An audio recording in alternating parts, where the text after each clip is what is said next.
Saludos, estimados padres de familia, bienvenidos a la Escuela de Padres correspondiente al mes de abril. CES Don Bosco se complace de presentarles un tema de gran valor. Vamos a estar hablando acerca del éxito escolar, pero también de algunos posibles problemas en el aprendizaje de nuestros muchachos. En primera instancia, quisiera compartirles este video que nos servirá como introducción para nuestro tema. Decía, nuestros hijos son nuestros espejos. Esas dificultades están en nosotros, pero en la medida en que cada uno de nosotros, siendo padres, siendo educadores, podamos conectar con la grandeza, podamos conectar con nuestra vulnerabilidad, aprendamos a perdonarnos, aprendamos a vivir la vida de una manera mucho más delicada, en ese momento estaremos despertando la grandeza en nosotros y la grandeza en ellos. Y este es el gran camino de la educación, educar el corazón para despertar la grandeza.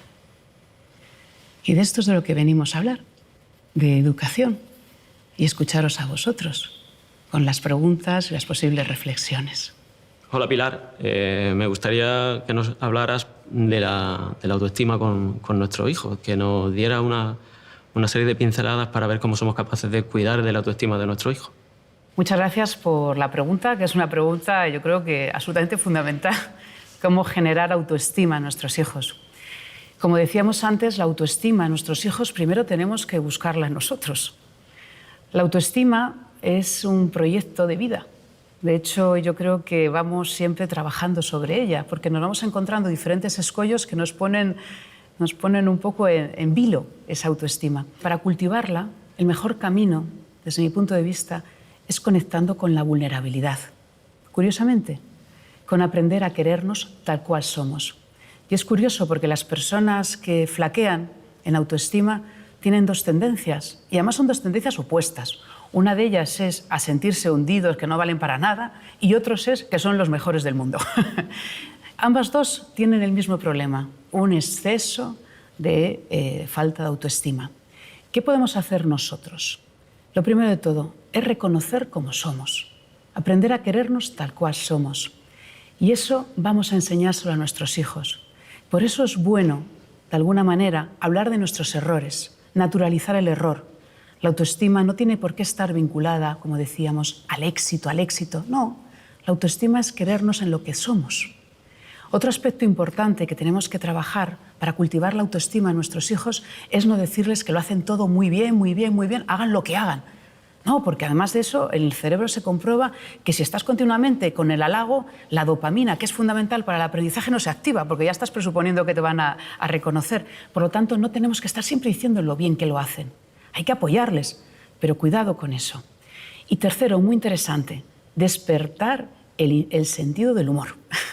Cuando nos equivocamos, cuando nos confundimos, aprender a reírnos de nosotros mismos, porque el sentido del humor es uno de los elementos más poderosos para despertar la autoestima. Si queremos que nuestros hijos tengan una mayor autoestima, tenemos que comenzar con nosotros, con nuestra vulnerabilidad, aceptando cómo somos, no estando continuamente halagando, lo haces muy bien, cuidado con la dopamina del cerebro, ya lo decíamos.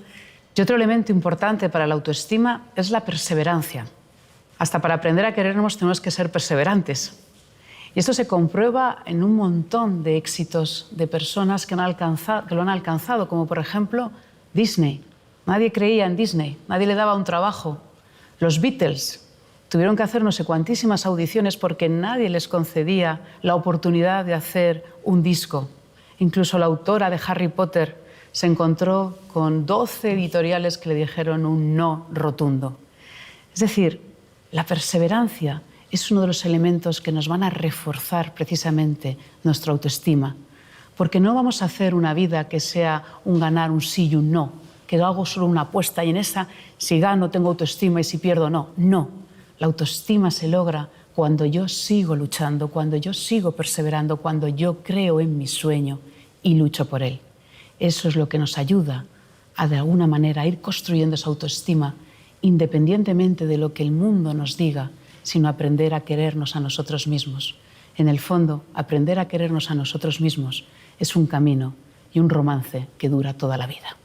Hola Pilar, encantada, mi nombre es Cintia. Mi pregunta iba un poco orientada hacia las reflexiones súper inspiradoras acerca del silencio y de la escucha, que creo que hoy en la sociedad en la que vivimos son súper importantes, así que me gustaría que compartieras con todos nosotros alguna de ellas, por favor. Muchas gracias. Todo lo que está relacionado con la escucha genera buenas conversaciones. Y hoy por hoy, si queremos cambiar nuestro mundo, necesitamos cambiar nuestra conversación, que sean conversaciones más amables, conversaciones hacia afuera y conversaciones hacia nosotros mismos. Y para generar conversaciones que realmente nos nutran, que realmente sean positivas y amables, necesitamos aprender a escuchar. Y eso significa aprender a estar en silencio. Como dijo Churchill, hay que tener coraje para levantarse y hablar, pero hay que tener aún más coraje para sentarse y escuchar. Y eso lo dice además en el libro Mónica Galán, que explica precisamente cómo la clave de los grandes oradores está en el silencio. Y esto lo podemos aplicar en nuestro día a día. Lo importante del silencio hace que el que tengamos enfrente se sienta importante, que el que esté delante crea que, ostras, me está valorando porque me está escuchando. Con nuestros hijos es especialmente significativo. Para eso tendremos que sentarnos y escucharles de una manera activa, presente. ¿Y eso cómo lo hacemos? En un mundo en el que vamos corriendo, en un mundo en el que estamos enganchados al móvil, a los problemas, a las preocupaciones, a todo. Bueno, cuando estemos con nuestros hijos, es importante darle ese tiempo de calidad para que se sientan ellos los protagonistas. Y eso lo logramos cuando quitamos primero las distracciones. Por ejemplo, a la hora de la comida, que no haya televisión, que no haya móviles, que no haya nada que interrumpa, que lo más importante sea la conversación, sea la comunicación, darnos tiempo para nosotros, hacer un repaso de cómo estás, cómo te encuentras, qué tal estás, qué has hecho hoy. Un repaso simple para poner en evidencia, para darle palabra a nuestro estado de ánimo. Eso significa, como padres, tendremos que aprender a preguntar, pero lo que es más importante, aprender a escuchar. Espero que hayan disfrutado de este video que nos sirve como abrebocas para un tema muy especial que vamos a compartir el día de hoy. Repito, hoy estaremos hablando acerca del éxito escolar, pero también de los problemas del aprendizaje. Esto como fruto del diagnóstico familiar que realizamos en diciembre del año pasado a todos los padres de familia de Sedes Don Bosco, con la intención de poder brindar temas actualizados y que busquen dar respuesta a las necesidades propias de las familias de nuestra casa. Contamos con la presencia de Priscila Cornejo, ella es la encargada de adecuaciones curriculares del Colegio Técnico Profesional Don Bosco, y también está con nosotros Laura Rojas, ella es docente y coordinadora del equipo de innovación pedagógica de Sedes Don Bosco. Bienvenidas. Muchas gracias, don Mauricio. Y bueno, bienvenidos a todos los que nos están viendo en esta Escuela para Padres. Es un gusto estar con ustedes y bueno, vamos a conversar un poquito sobre estos dos temas que son tan de preocupación para los padres, pero también tan enriquecedores si de verdad los sabemos abordar. Le doy el pase a mi amiga Prisi. Muy buenas, bueno, como ya lo dijo mi compañera Laura, para nosotros es un placer y esperamos que disfruten, lo más importante es que disfruten este rato que vamos a tener con ustedes ahí en casita. Les damos la más cordial bienvenida, siéntanse como en su casa, como así lo es, y a todos ustedes padres de familia que nos escuchan. Esta escuela de padres les invito que saquen un lápiz, empiecen a tomar nota, se van a dar consejos muy valiosos a tomar en cuenta para el bienestar de nuestros hijos. En primera instancia yo quisiera formarle una pregunta a Laura. Laura, ¿cómo podríamos detectar en nuestros muchachos los problemas de aprendizaje? Bueno, nosotros como docentes usualmente lo que hacemos es que una vez que inicia el curso lectivo hacemos un diagnóstico. El diagnóstico va valorado mucho en su ejercer, ¿verdad? De que como por ejemplo el estudiante que tal vez nos pide que repitamos alguna instrucción o lo vemos que quizás no copia o lo vemos que tiene alguna dificultad, ya sea en el área del taller, con algún instrumento, con algo en general, uno ya va detectando y esas son como ciertas alarmitas que nos dicen a nosotros, bueno, por aquí hay algo que está pasando. Valoramos si es algo motor, si es algo cognitivo y siempre se le hace un abordaje también desde la parte de la compañera, ¿verdad? El espacio que tiene Priscila con la adecuación, si es del caso, ¿verdad? Ella ya haría como la valoración en sí, pero sí, siempre es a través del diagnóstico. Ellos mismos son como los que nos dan las pautas, a ver qué es lo que tenemos que hacer. Si todo sale bien, entonces seguimos adelante, si no, entonces sí nos vamos por otro lado. Muchísimas gracias, doña Laura. De hecho, que los que tenemos hijos en edad escolar siempre estamos atentos. En ocasiones un quiz o un examen que llega con una mala nota despierta en nosotros esa pregunta: ¿será que no se está esforzando mi hijo? ¿Será que es un perezoso? ¿O de verdad será que hay un problema de fondo con respecto al proceso de enseñanza y aprendizaje, verdad? Ahora, ya que la enseñanza no es solo el niño, ni es solo el maestro, ni solo el papá, involucra a varios protagonistas. A mí me gustaría saber si podríamos comentar un poquito acerca de los roles que involucran a los protagonistas de este proceso educativo, que empieza, podríamos decir, desde la casa, donde tenemos a los papás como primeros educadores, y llega a producirse en la escuela, en el colegio, como parte de ese mismo proceso de aprendizaje formal. Sí, claro, y es que, por ejemplo, los protagonistas de toda la parte educativa no son solo los docentes en este caso, son también el estudiante como principal, ¿verdad? Ese es el actor principal y es nuestra razón de ser.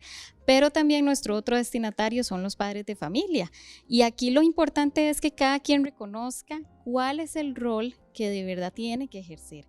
Entonces, iniciando con los estudiantes, podemos ver en esta imagen donde podemos ir buscando qué es lo que el estudiante debe de hacer, que es básicamente, no solo venir a clases, ¿verdad? Y poner atención y estar ahí en sus clases copiando, sino también ser un estudiante proactivo, un estudiante que está decidiendo de verdad qué es lo que él necesita aprender, qué le está costando, en dónde tiene, en qué materias es aquella que dice, bueno, es que en esta no, en esta como que no, me cuesta mucho poner atención, pero es que él está atento, ¿verdad? Si anda como muy despistado y todo, evidentemente le van a costar todas las materias.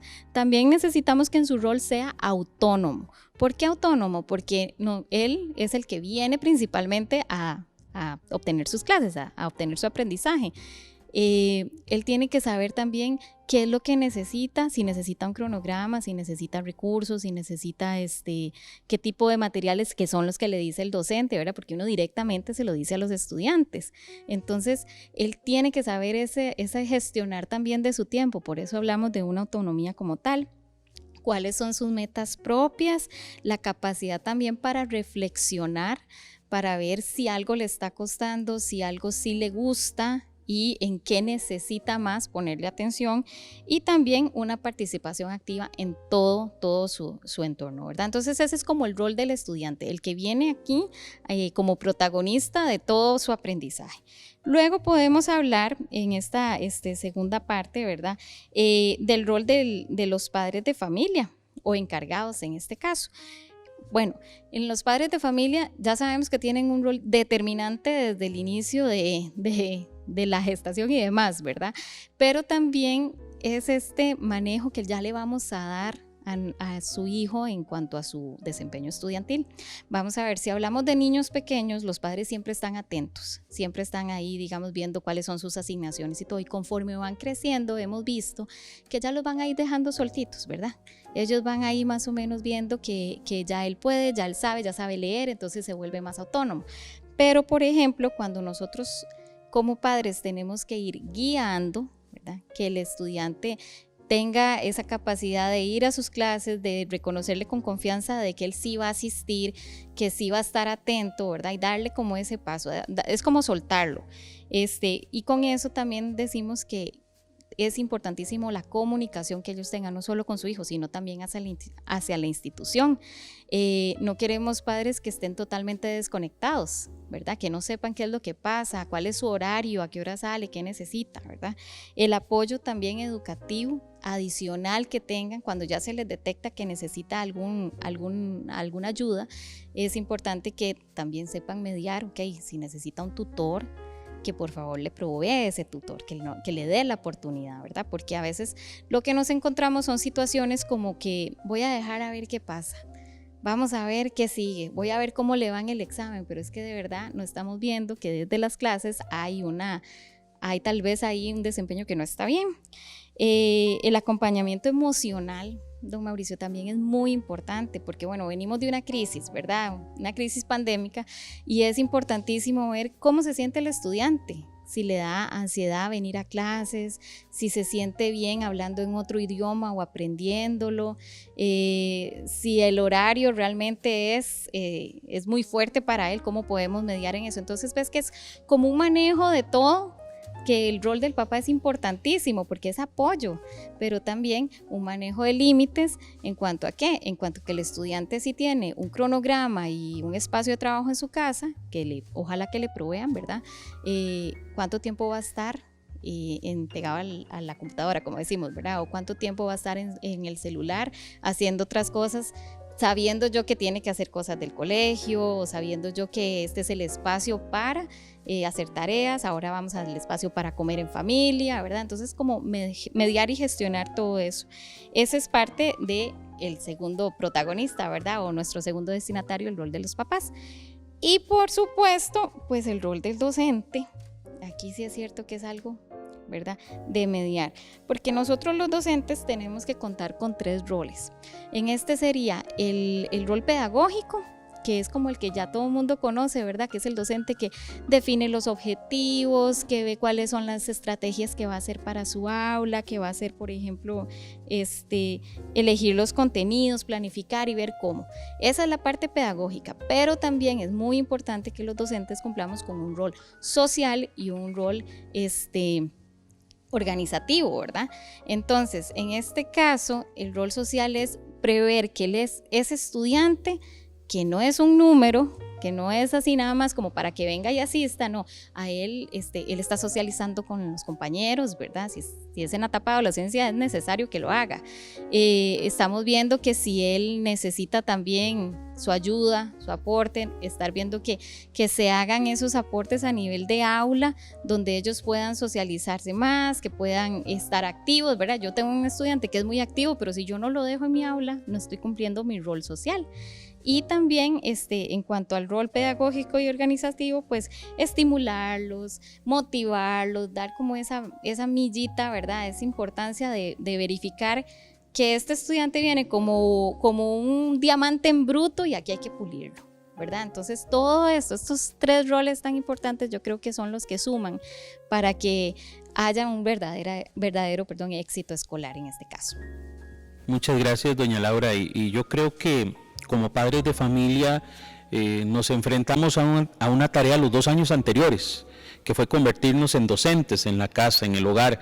De hecho que el informe de la educación que se publicó en el año 2021 reveló la gran brecha que había, no solamente entre los chicos que tenían internet y los que no la tenían, sino aquellos que tenían padres con capacidades para brindarle el acompañamiento en el estudio.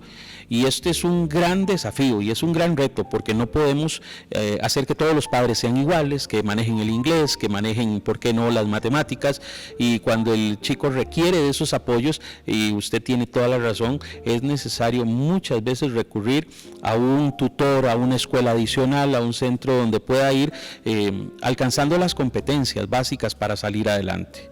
Ahora bien, yo quisiera preguntarle a Priscila, hay un detalle que es importante en relación a este tema, y es en qué momento sabemos que mi hijo está teniendo un problema, o si es solo un reto que tiene que superar, porque puede ser que yo como papá diga, no, es que este chiquillo es un perezoso, lo que no quiere es estudiar, no pone atención en clase, el profesor me llamó y dice que está así viendo por la ventana, y entonces yo en la casa lo regañé, le quité el teléfono, no lo dejo ver tele, le tengo prohibidas un montón de cosas, y tal vez a mi juicio, como padre de familia, estoy haciendo lo que creo mejor. Sin embargo, ¿cómo poder determinar, Priscila, en este caso, cuándo hay un verdadero problema o un reto en el aprendizaje? Correcto, don Mauricio. Bueno, justamente nosotros nos ponemos a analizar y le llamamos justamente un reto porque nosotros desde acá no podemos ver lo que está sucediendo en casa, si no lo comentan a nosotros, y ellos tampoco pueden ver lo que está pasando pues acá dentro de las aulas. ¿Y por qué un reto? Bueno, porque nosotros tenemos que llegar hasta su hogar y pues los papás tienen que llegar hasta el aula, y así la única manera de lograrlo es una comunicación asertiva. Entonces le llamamos un reto porque es responsabilidad de ambas partes. Es muy importante que ustedes como papás pues nos comuniquen a nosotros que cómo ven a su hijo desde casa, qué es lo que están viendo, cómo se está comportando, cuando está estudiando, cuando está cumpliendo una rutina, si la tiene, si no la tiene, y nosotros también acá desde el aula pues tener la responsabilidad también para decir cómo se está comportando el estudiante en nuestra materia. Entonces, ¿qué es lo que observamos? Bueno, podemos ver en el aula si el chico está distraído, esa falta de concentración, hace consultas constantes dentro de la materia, y ahí pues ya uno también, ¿verdad? Lau también, que es acá profesora, pues nos puede decir, usted ya empieza a sospechar y a decir, bueno, aquí pasa algo, porque ya yo expliqué 3 veces, contando tal vez la clase anterior, y otra vez me vuelve a hacer la misma pregunta. Entonces este tipo de distractores o estas consultas que los muchachos, niños, nos realizan, ahí es donde nosotros empezamos a detectar que tenemos un reto en la clase, ¿verdad? Y que podemos ver que incluso hasta los mismos compañeros pues pueden ser un apoyo para nosotros como profesores, siendo tutores, siendo guías, pero sí ya uno empieza como a poner ese ojo clínico con los chicos, y nosotros decimos, bueno, vamos a ver si citamos a los padres de familia o vamos a llamar al estudiante al escritorio para ver qué es lo que está pasando, porque ya necesita tal vez pues una atención un poco más individualizada. Es un compromiso de ambas partes, como lo mencionaba ahorita pues anteriormente. Lau al principio pues decía un poco de mi trabajo, al menos en el colegio, la oficina. Es bienvenido todo chico que quiera pues ese apoyo y que el papá también se lo permita. Vamos a dar acá pues varios ejemplos. En mi caso en el colegio, si algún chico requiere apoyo en el área motor, desde 7º hasta 6º año, donde se necesite, el docente hace la referencia. O algún compañero también, psicólogo o orientador del equipo PSICOE. Ellos hacen la referencia, yo empiezo a hacer observaciones de aula para ver un poquitito también la dinámica de clase, porque no es lo mismo cuando llegan tal vez a la oficina a trabajar conmigo a lo que yo puedo pues observar en la clase y comunicarme con el profesor qué es lo que ve. Qué mejor el docente que le diga a uno también cómo está trabajando el chico o también el padre de familia. Trabajamos también por perfiles de salida, en algún momento Lau me colaboró con ello, entonces se les pide un perfil de salida sobre todo a los profesores de exploratorio. Acá en el cole eso es muy valioso para nosotros porque se va viendo el proceso o lo que va quedando ahí en no proceso, y ese no proceso no es el que el estudiante no lo va tal vez a lograr, ¿verdad? Sino que necesitamos ese apoyo tal vez desde casa, de que nosotros les decimos, bueno, no es que su hijo no lo va a lograr o no puede, sino qué herramientas o qué vamos a empezar a trabajar en conjunto para que su hijo pues lo saquemos adelante entre la institución y la casita. También tal vez compañeros me dicen, necesito que me ayude con Adrián, con Lucía, en lo que son las rutinas diarias, ¿verdad? Yo veo que definitivamente mi hijo no se organiza o se emociona cuando tiene el tiempo libre y se queda con los perros, con los gatos, y otra vez cómo hago para volver a aterrizarlo, tiene que volver a concentrarse. A veces creemos que en la rutina todos tenemos que tenerla igual. Si tal vez mi hijo mayor, mi hijo menor, tiene un horario de estudio, los dos tienen que estudiar la hora y descansar 10 minutos, y eso no es así. Puede ser que Lucía necesite 20 minutos y es una concentración eficaz, y tal vez el hermano pues en media hora o 1 hora trabaje bien. Entonces eso sí también es muy importante analizarlo, saber que no todos, ¿verdad? Tal vez tenemos ese mismos periodos de atención, que eso sí se observa muchísimo en la clase. Tenemos también el equipo que podemos referir, por ejemplo, la compañera de terapia de lenguaje, la compañera Diana Coto nos apoya muchísimo, que se encuentra en la escuela. Ya si vemos pues alguna dificultad de las que tal vez vamos a mencionar ahorita más adelante, o algunos trastornos del aprendizaje que se pueden presentar, que tal vez en mi área me apoyo con ella para ver cómo podemos sacar al estudiante, o si ya tenemos que hacer una referencia externa en ese sentido. Dentro de las herramientas que tenemos ahí pues en la oficina de adecuaciones, en mi caso, sería más que todo, por ejemplo, en la parte motora yo siempre trato como de ir a los talleres a ver tal vez como qué le pueden donar a uno en electrónica o demás para que ellos también lleguen a practicar a la oficina. Entonces es un reto también para uno, porque para niños trabajar la ortografía, caligrafía, etcétera, pues hay infinidad de actividades, pero ustedes saben que con los adolescentes, ¿verdad? Es igual de nosotros también los trabajemos ahí como niños. Entonces ahí poco a poco uno tiene que ir como reinventándose, ¿verdad? Muchísimas gracias, Priscila, y es importante también señalar que este tema no pretende en ningún momento etiquetar a los muchachos. Sin embargo, es bueno saber si mi hijo enfrenta algún problema de aprendizaje. En ocasiones, incluso como docentes, teniendo 200, 300, 400, 800 alumnos, o como me tocó a mí en un momento tener 1121 alumnos, es tan masivo que difícilmente descubre uno en los chicos algún tipo de problema, algún tipo de dificultad en el proceso de aprendizaje. Sin embargo, gracias a Dios en la actualidad no es así. Tal vez los docentes, hay algunos que tienen mayor número de alumnos, pero hay otros que tienen cantidades más manejables y se van haciendo más frecuentes aquellos muchachos a los cuales ellos atienden y notan ciertas diferencias y nos permite a tiempo diagnosticar esos detalles y poderles brindar un acompañamiento. Ahora bien, como lo decía al principio de esta observación, qué interesante, no es etiquetar, pero sí identificar algunos de los principales problemas de aprendizaje, porque yo sé que hay muchos, estoy seguro que esto existe una gran variedad, sin embargo hay algunos que son los más frecuentes. Priscila, ¿nos podrías contar un poquito con respecto a estos problemas de aprendizaje o retos de aprendizaje, que es como le estamos llamando ahora, con respecto a los jóvenes?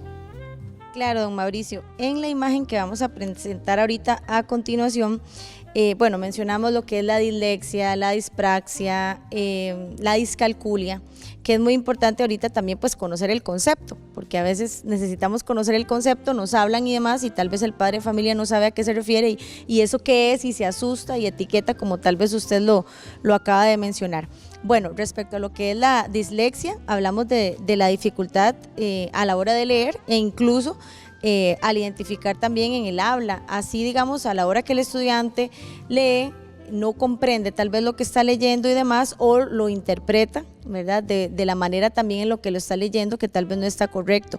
Y eso tal vez no es que está malo o que es grave, sino que sí estamos detectando definitivamente que tenemos que trabajar con él y ver tal vez por qué nos está invirtiendo letras, ¿verdad? Tal vez porque a la hora de que él lee, cuando yo quiero que me explique algo o que razone, digamos, no está captando la idea tal vez que yo le estoy solicitando.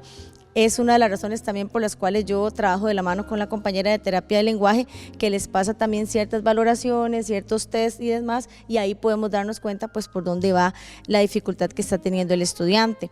La discalculia, que ya es más que todo pues la inversión de números, en este caso en el área de matemática. Ahí los profesores de matemática y los profesores de español pues tenemos un vínculo bastante importante, porque qué mejor ellos que cuando hacen sus quizzes o diagnósticos, como lo decía también Laurita, y pruebas y demás, entonces ahí también podemos detectar qué es lo que está sucediendo. A veces es por una cuestión incluso de ansiedad, de nervios ante la materia, o bien ya puede ser alguna dificultad en esta área que esté teniendo el chico.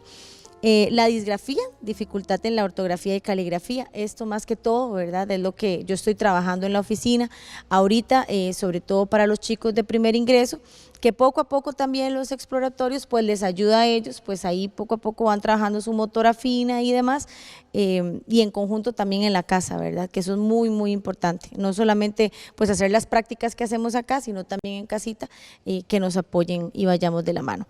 Dispraxia es otro de los trastornos del aprendizaje que se pueden presentar a nivel del neurodesarrollo, que ya es un poco más en el movimiento, la coordinación y demás. Y pues el déficit atencional con hiperactividad, igual, ¿verdad? Tenemos muchos chicos ya tal vez que son sumamente pasivos u otros que más bien, ¿verdad? Tenemos que decirles, bueno, necesito que me colabore, que me entregue estas copias, que me ayude a borrar la pizarra. Entonces, tal vez tomar ese déficit atencional que tiene, pues canalizarlo en donde el chico también no se frustre, se sienta útil y más bien nosotros, pues como profesores, veamos cómo ver que ese control de impulsos tal vez que el estudiante siente en la clase, nosotros lo motivemos y pues sepamos canalizarlo. Y bueno, algo muy importante, la estimulación. A veces, ¿verdad? Desde pequeños, de la escuela y demás, no notamos o no vemos esto y tal vez lo dejamos pasar o vemos que tal vez por la edad y demás, pero sí es muy importante siempre una valoración. Eso no está mal, ¿verdad? No está mal el que lo valoren para saber también si nosotros tenemos que estimular desde temprano. Yo le comentaba a Lau que muchas veces en 9º año, 4º ciclo, me llegan chicos con estas dificultades a nivel de motora. Y pues bueno, uno dice, bueno, qué lástima tal vez no haberse detectado desde antes, pero no es imposible trabajarlo. Sí se puede seguir trabajando y no es algo, digamos, de que usted diga tiene cura, no tiene cura, sino se trata de estimular. Muchísimas gracias, Priscila. De hecho que yo recuerdo, antes se hablaba de la estimulación temprana, en los años 80 y los 90. Actualmente se habla de la estimulación oportuna, que en algunos casos puede ser tardía, porque ya el chiquito que tenía un problema desde la escuela no fue diagnosticado sino hasta que ya está en 9º, 10º año de colegio, ¿verdad? Entonces es algo que hay que afrontar, es una realidad, y creo que el éxito escolar es una realidad como tal, pero ante el éxito también tenemos que encarar una posible realidad, que es la del fracaso escolar. Ahora bien, el miedo que podamos sentir de uno o de otro nos debe invitar a hacer una reflexión en torno a esto, a ser más proactivos, a asumir una actitud frente a estas situaciones como adultos, como padres de familia, como encargados de nuestros muchachos, en aras de que estén mejor. Ahora bien, como parte de esta enseñanza que hoy nos comparten Laura y Priscila, yo quisiera invitarles a observar el siguiente video que nos ayuda a reconocer algunos elementos relacionados con la familia y el tema que estamos desarrollando el día de hoy. Imaginémonos que ese día que nos atracaron íbamos caminando por las calles de París y uno debe volver a París un mes más tarde y tiene que volver a pasar por esa calle donde sufrió el atraco. Solo con empezar a caminar en esa calle va a empezar a sentir un cierto miedo, un cierto temor, es decir, su organismo se va a activar en modo alerta como el día que fue atracado. Y aquí viene la primera idea fundamental que quiero transmitiros hoy. Mi mente y mi cuerpo no distinguen una amenaza real de una amenaza imaginaria. Ante algo físico real que me sucede o algo imaginario, se activan los mismos mecanismos de alerta y de alarma en mi cuerpo. Tengo COVID, miedo, cortisol y todo lo que ello significa, ¿y si tengo COVID? ¿Y si mi hijo tiene COVID? ¿Y si mi colegio? ¿Y si mis padres? Es decir, el ¿y si? Que estamos viviendo, que llevamos un año viviendo, altera mi organismo de la misma manera que la realidad pura. Y aquí viene la segunda idea clave. A pesar de las circunstancias adversas, hay estudios que afirman que el 90% de las cosas que nos preocupan nunca, jamás suceden, pero nuestra mente y nuestro cuerpo lo viven como si fuera real. Es decir, si tú un día te vas a encontrar con alguien con quien siempre tienes una discusión acalorada, puede ser que solo con pensar en esa persona ya te pongas en tensión. No la tienes delante, pero te ha subido el cortisol. Esto es absolutamente fundamental. ¿Por qué? Porque el cortisol es una hormona cíclica. Por las noches es baja, a lo largo de la noche sube hasta las 8 de la mañana, que tiene su pico más alto, y luego vuelve a bajar. Es fundamental que sea así para que las hormonas de mi cuerpo funcionen de forma correcta, para que mi sistema de fertilidad, mi aparato digestivo, mi sistema neuronal, mi intestino, mis articulaciones, mi sistema inmune, que todo funciona como uno, funcione de forma adecuada. Y de esto depende el cortisol. El cortisol es básico, pero ¿qué pasa si yo vivo constantemente preocupado por algo, real o imaginario? ¿Y si me contagio? ¿Y si nunca se abren los colegios? ¿Y si los niños no quieren volver a las clases? ¿Y si la vacuna? ¿Y si? Todas esas cosas activan mi estado de alerta. Y eso lo que produce es una segregación constante de cortisol en el torrente sanguíneo. Es lo que yo denomino la intoxicación de cortisol. Es decir, todo mi aparato circulatorio se llena de esta hormona tan interesante y tan apasionante que es el cortisol. Y esa intoxicación de cortisol va a tener cambios a 3 niveles en mi organismo, en mi mente y en mi comportamiento. En mi cuerpo se me empieza a caer el pelo, empiezo a tener cambios en la piel. ¿Por qué? Porque cuando mi organismo está en estado de alerta, en estado de miedo, en estado de amenaza, lo que hace es utilizar sus recursos para hacer frente a ese desafío. El pelo es terciario si estoy en guerra, la piel es terciaria si estoy en guerra. Es decir, mi organismo no va a cuidar de mi pelo e inhibe el correcto funcionamiento del folículo piloso, que es aquel que regenera el pelo y que es fundamental para que yo, por ejemplo, pueda tener un pelo saludable. Es un momento, seguro que a alguno le ha pasado alguna vez, que en momentos de mucho estrés tiene alopecia areata, es decir, trozos de la cabeza o trozos del cuerpo donde no tiene pelo. Pues a nivel físico tenemos pérdida de pelo, tenemos problemas en la piel, a veces puede ser que tiemble el párpado, que se duerman las manos o alguna parte de la cara o de las piernas, sensación de opresión en el pecho, cambios gastrointestinales, ahora entraré en ellos, dolores en las articulaciones. ¿Por qué? Porque yo tengo mi organismo en tensión, a punto de salir corriendo porque están a punto de hacerme algo de daño, pero recordemos que el 90% está en mi cabeza y no está pasando en la vida real. Es decir, hay un cambio brutal en mi organismo con un factor fundamental.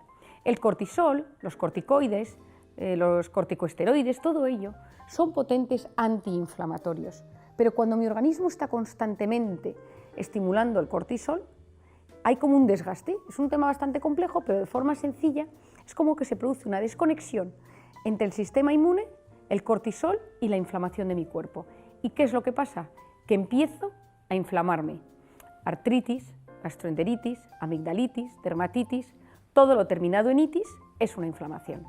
Es decir, estados de estrés mantenidos, reales o imaginarios, producen un cambio en mi organismo y me inflaman. Si yo me voy al aparato intestinal, ¿qué sucede en el aparato intestinal? El aparato intestinal tiene la pared del tubo, dentro hay vellosidades, la microbiota, pero cuando yo estoy en un estado de estrés, ¿qué no le ha pasado? Que de repente tiene una diarrea, un cuadro de estreñimiento, empieza el cortisol a modificar la microbiota. La microbiota son las bacterias, el conjunto de microorganismos buenos y malos que poblan todo el tema del aparato intestinal. Si se modifican, la digestión será peor, habrá fermentación, la fermentación genera gases, esos hinchazones abdominales, y a veces esto llega a generar unas erosiones en la pared o úlceras en la pared del intestino, y eso lo que lleva es pues, a una colitis, inflamación del colon, ulcerosa. ¿Por qué es esto tan importante? Porque a través de esas heridas del aparato intestinal pasan sustancias al torrente sanguíneo que no deberían pasar, deberían irse por las heces y que son la causa, que hoy en día ya se sabe, de enfermedades neurodegenerativas, de algunas enfermedades graves, de algunas demencias. Es decir, para que veáis, ese pensamiento influye en mi organismo, influye en mi sistema inmune, en este caso influye en mi aparato digestivo, porque el cuerpo es un todo y no podemos separar la psique del organismo.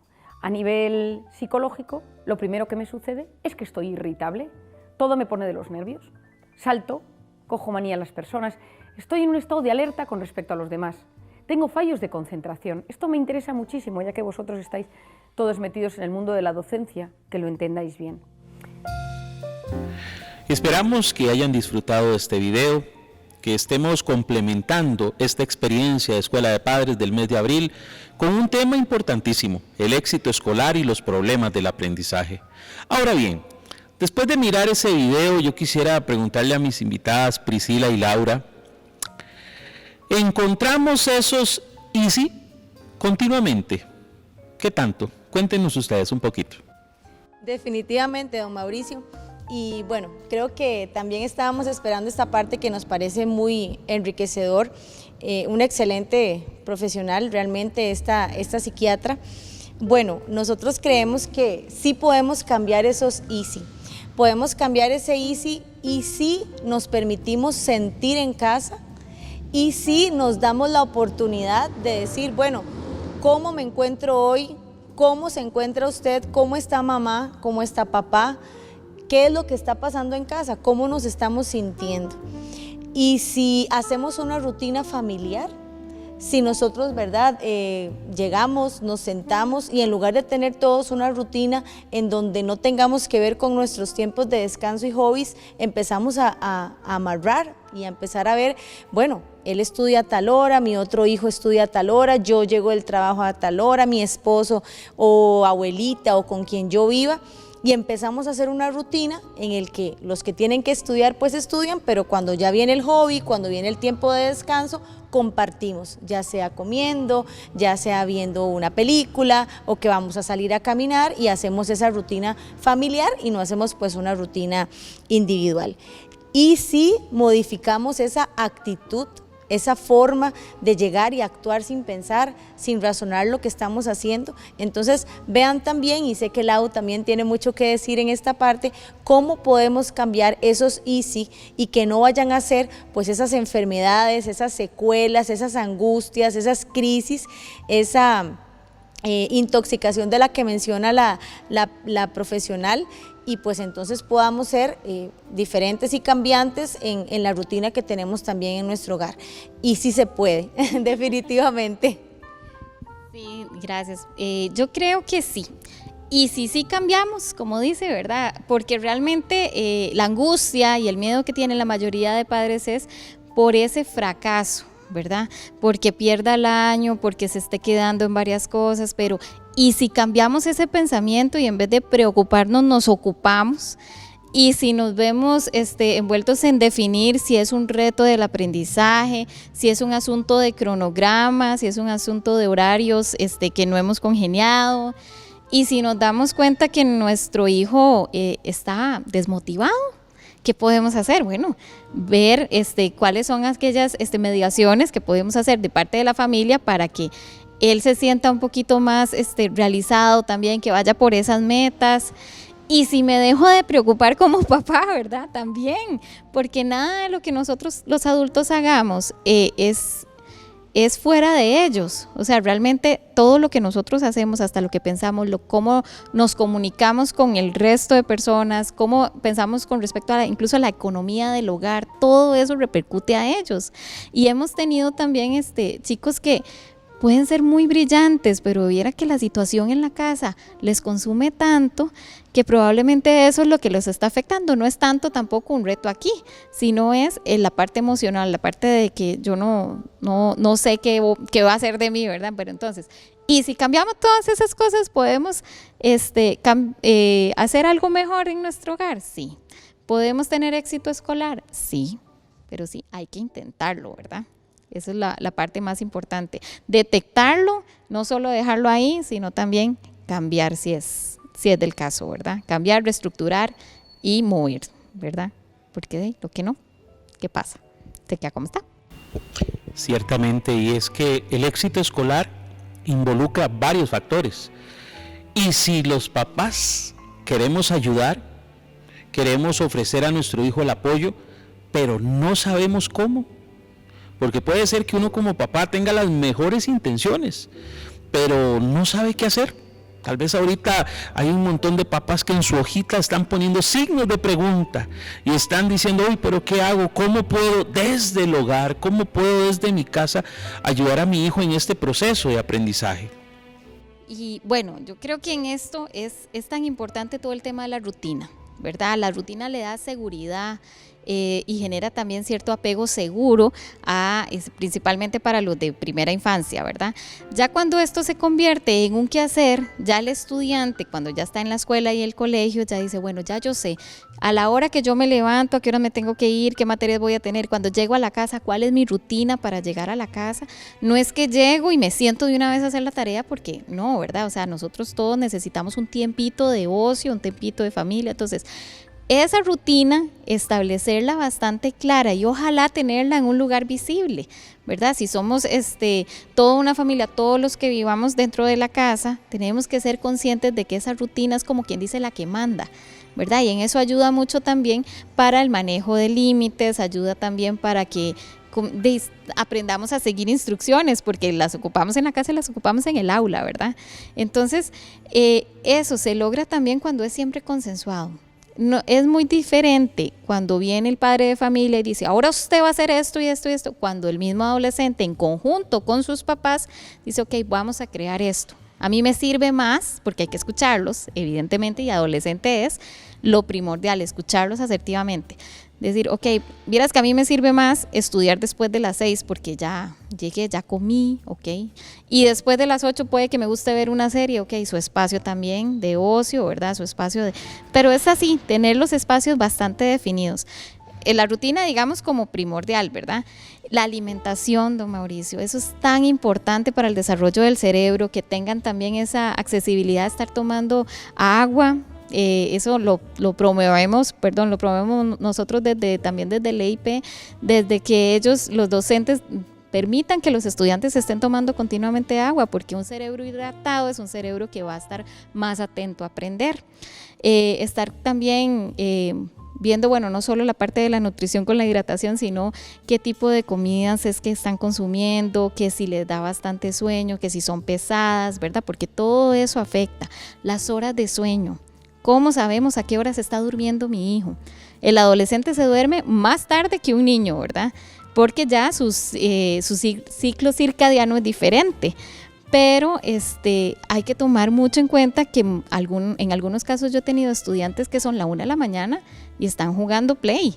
Y tal vez sus papás no se han dado cuenta que ya era su tiempo de descanso y se tienen que levantar a las 4 para que la microbús pase a las 5:30, y lo que tenemos en los buenos días son estudiantes dormidos, lamentablemente. Y eso, ¿cómo voy a tener yo un estudiante a las 7 de la mañana poniéndome atención? Ojalá viendo teoría, ¿verdad? Entonces, hay que estar también pendientes de eso, pendientes de su espacio de ocio, de su recreación, su tiempo en familia. ¿Cuál es ese momento en casa que nos permite estar todos juntos? Porque claro, la rutina de cada quien, yo voy para el trabajo, usted va para el colegio, aquel va para el kinder, pero ¿en qué momento de nuestras 24 horas coincidimos en familia y que podamos hablar sin que medie nada tecnológico, ¿verdad? Ojalá los celulares bien guardaditos y en silencio, para que de verdad estemos en el momento, y ahí nos damos cuenta cómo le fue, qué tal, cuál es su mejor amigo, qué dicen los compañeros. O sea, crear esos momentos importantes que hay en la casa para que nosotros como padres también podamos ver lo que usualmente no podemos estar viendo y monitoreando los días que ellos están aquí en el aula. ¿Qué otras estrategias? Bueno, ya si detectamos que a ellos algo les costó, ok. En términos de estrategias y pedagógicos tenemos como 3 tipos, ¿verdad? Entonces están las informativas, que son las que me van a ayudar, las de ensayo, que son las que me van a ayudar a seleccionar la información. Entonces el estudiante tiene que saber qué va a repasar, si va a subrayar o si va a copiar, cuál es ese método que le ayuda más. Si a mí como papá me ayudaba a copiar, tengo que aceptar que a mi hijo subrayar es lo de él, ¿verdad? No lo tengo que obligar a lo que para mí me funcionaba, que ese es uno de los errores más grandes que a veces hacen los papás en este caso. O no todo es memorizar, porque sabemos que las habilidades para la vida, lo que nos va a servir es lo que yo voy a hacer en el día a día. Si yo memorizo, no estoy aprendiendo, ¿verdad? Puedo memorizar ciertas cosas, pero no es el todo. Entonces esas estrategias de ensayo lo que busca es cómo seleccionar la información. Y luego tenemos las de colaboración, que ahí las vamos a ver en unas imagencitas, ¿verdad? Estas son las que me sirven, que yo conecto la información con los nuevos conocimientos. Entonces a partir de ahí empiezo a crear imágenes mentales, puedo ir haciendo analogías, puedo ir resumiendo o viendo generalidades, y ya después de eso entonces las organizo. Y ya es ahí, digamos, el material, ¿verdad?, que me va a ayudar para tomar las ideas principales, para hacer realmente un mapa conceptual, un diagrama, lo que necesite, que me va a ayudar a enfocarme en realmente cuáles partes de la materia son las más importantes. Y en eso también no todas las materias las vemos igual, ¿verdad? Como hay estudiantes que son tal vez muy ágiles en matemática, en deducir y analizar, tal vez la parte de redactar no sea lo de ellos. Entonces es como ir viendo qué materia es la que más le llevo el gusto. Entonces es a los trabajitos, entonces vamos rápido, pero aquellas materias donde voy a durar un poquito más, donde incluso tengo que hacer un esfuerzo muy grande, porque viera que leer no me gusta tanto, ¿verdad? Entonces, resulta que tengo que resumir y resulta que tengo que hacer estas cosas. Ok, esas materias hay que ponerles bastante atención, y definitivamente con las que tengo complicación, llámese los idiomas, llámese la física o la parte de fórmulas, ok, ¿qué parte de mi día, de mi semana yo voy a dedicar a estudiar eso? Porque no se trata de dejar todo siempre, como decimos, a buen tico para el final, ¿verdad? Es ir creando mi día a día. Yo creo que eso es parte de al final que todos estos protagonistas estemos de verdad haciendo un ser humano un poquito más como íntegro, porque así se ve realmente el aprendizaje que ellos van a tener y su intención de querer lograr sus metas. Entonces yo creo que en parte es eso, don Mauricio, que realmente tenemos que estar como con mucha conciencia, que el éxito escolar no es solo de un protagonista acá, ¿verdad? Es uno de los más importantes, pero no es el único. Vamos todos en la colada, como quien dice. Muchísimas gracias, doña Laura. Y yo últimamente he estado comentando en diferentes espacios acerca de que estos 2 años de pandemia, donde nuestros niños, estudiantes estuvieron en casa, vivieron procesos muy distintos, porque algunos se encontraron a gusto, muy cómodos estudiando en casa con sus recursos y tecnología, otros por su parte tuvieron que luchar más. De hecho que leyendo también algunos estudios se habla de una pérdida de un acervo cognitivo, o sea, nuestros chicos no aprendieron igual en este proceso. Y no es que vamos en un año a recuperar todo eso, no es que vamos en el 2022 a tronar los dedos como Thanos y hacer una transformación del universo como tal. Yo creo que es para los padres de familia, para los docentes, para los mismos estudiantes, un gran reto. Me gusta esa palabra que ustedes nos han regalado hoy. Es un gran reto que nos invita también a asumir responsabilidades, pero también la confianza en que todo va a estar mejor, en que poco a poco nos seguiremos amoldando a este proceso de nueva normalidad y que esperemos en Dios tener mejores resultados. Quisiera invitarles a que nos den unas palabras finales en esta escuela de padres, en este ratito que hemos estado, porque la enseñanza ha sido muy valiosa. Sé que falta mucho más por decir, yo quisiera tener 3 horas, pero estoy seguro que con lo que hemos logrado compartir hoy sí hemos tocado algunos elementos trascendentales relacionados al éxito escolar y por supuesto al tema de los retos del aprendizaje, que fue lo que nos estuvo hablando Priscila. Adelante. Gracias, bueno, muchísimas gracias por la atención. Recuerden que nosotros estamos aquí también para escucharnos, para entendernos, que ni nosotros estamos solos con los muchachos, ni ustedes tampoco allá en casita. Entonces, de verdad, tomen en cuenta que aquí somos muchos profesionales, que no hay día en el que ustedes puedan dudar, que pueden ser escuchados, pero lo más importante es que se escuchen en casa primero, ver qué es lo que necesitan sus hijos, qué es lo que necesitan ustedes, pero que acá estamos a toda disposición, con todo el gusto. Muchas gracias. Bueno, y yo encantada de haber compartido con ustedes el día de hoy, con todos los que nos estuvieron viendo desde sus casitas, recordar estas cosas, ¿verdad? Y si le ponemos bastante, logramos un éxito escolar en este 2022, pero recordar también que venimos de una crisis y como vos les acotaste bastante bien, Mauricio, es ponerles enfoque, ¿verdad? ¿En qué puedo hacer? ¿Qué me dejó la pandemia a nivel educativo que puedo cambiar?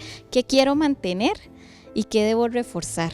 Entonces yo creo que el apoyo siempre va a estar aquí para ustedes, padres de familia. Estos espacios son creados exactamente para ustedes, para que ustedes tengan como una pincelada de lo que vivimos aquí, pero también de los recursos de los que ustedes pueden tomar, y sin lugar a dudas ustedes saben que la institución siempre va a estar para ustedes también. Entonces muchas gracias por la invitación. Muchísimas gracias a ustedes, Laura, Priscila, por este ratito que han compartido con nosotros.